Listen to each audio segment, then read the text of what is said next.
Hola, ¿qué tal? Bueno, este viernes, como les dije, vamos a seguir viendo la parte de revisionismo y el peronismo, ¿no? Otra instancia más, porque recordemos que revisionismo en realidad es un concepto polisémico, con lo cual tiene un montón de variantes, hay que ubicarse en el contexto, hay que tener en cuenta cuáles son los autores que están desarrollando esa labor historiográfica. En fin, hay un montón de factores a tener en cuenta al momento de hacer el análisis y no meter a todos en la misma bolsa, como suele suceder por parte del academicismo, que por lo general cuando habla de revisionismo nos engloba a todos como un derivado de nacionalismo autoritario, antidemocrático, etcétera, que bueno, es caer en un craso error. Bueno, en el tema del revisionismo y el peronismo, lo que hay que tener en cuenta, en principio, voy a repetir el tema del contexto en el cual se está desarrollando el peronismo y el clima de ideas de la época, ¿no es cierto? En el momento en que surge el peronismo, que uno lo puede considerar como una especie de grieta, tomándolo en términos actuales, ¿no? No habla más que nada de una nueva dicotomía, así como en principio en el siglo XIX la civilización o barbarie, en el dilema sarmientino, que después va a ser reformulado en la época del aluvión inmigratorio, donde la nueva barbarie era, digamos, estos inmigrantes que se resistían al gobierno de la oligarquía, que venían con ideas foráneas, eh, este, que amenazaban el orden social. Bueno, en este momento la nueva amenaza es un aluvión de migración interna en ciertos aspectos para muchos autores, pero nos referimos más que nada, digamos, al crecimiento del movimiento obrero organizado, que se encolumna lo que va a ser las banderas del justicialismo, y por entonces el coronel Perón,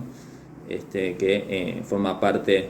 de la Secretaría de Trabajo y Previsión Social en la Revolución del 43. La primera dicotomía que surge, digamos, en este contexto, que va a dividir las aguas entre la intelectualidad de entonces,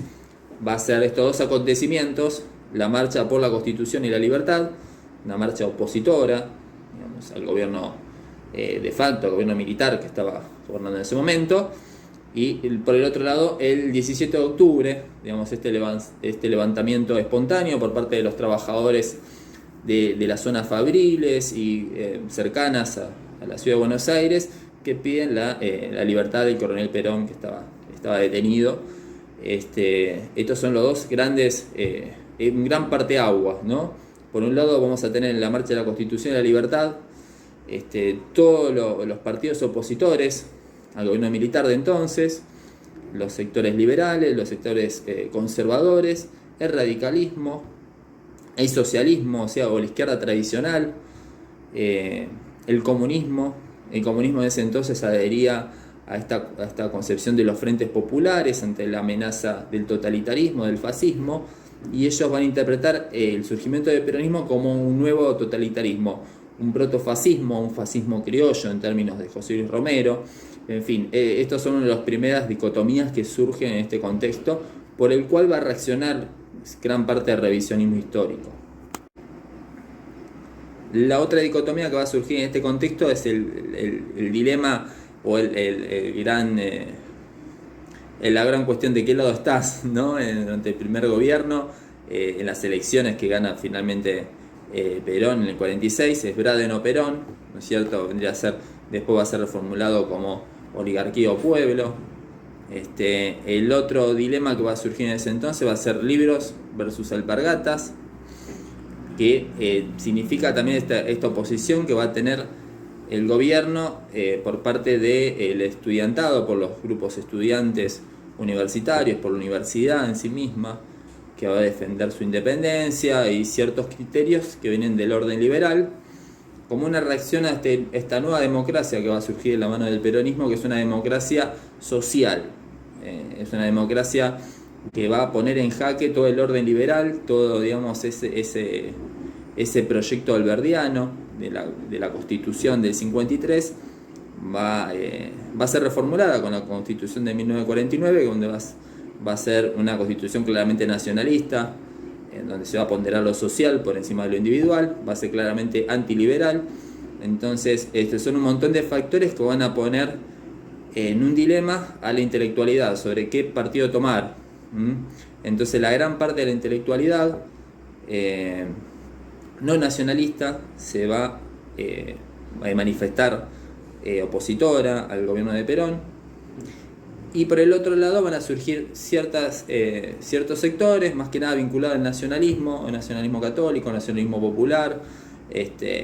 algunos socialistas más que nada independientes, que ellos van a adherir al gobierno de Perón y lo van a acompañar en una suerte de propuestas culturales que van a tener cierta tensión incluso con el gobierno, porque nunca va a estar bien en claro cuál es la cultura nacional, ¿no es cierto?, que representa el peronismo. Porque en cierto sentido, a partir del segundo gobierno de Perón, como que la cultura nacional se va a identificar con ser peronista, ¿no? Y el ser peronista es ser nacional. En definitiva, como que la doctrina peronista va a alcanzar casi como un carácter de doctrina nacional, con lo cual van a haber ciertos encontronazos en parte, digamos, de estos sectores de la intelectualidad, incluso de la gente que apoyaba de una manera crítica al gobierno de Perón. Bueno, pero estos son algunos de las cuestiones a tener en cuenta. El gran variopinto que surge por parte de la intelectualidad, donde uno puede partir las aguas entre los que están a favor y en contra, y la gente que está a favor, o sea, la intelectualidad está a favor del gobierno del primer peronismo, van a ser revisionistas en su gran parte.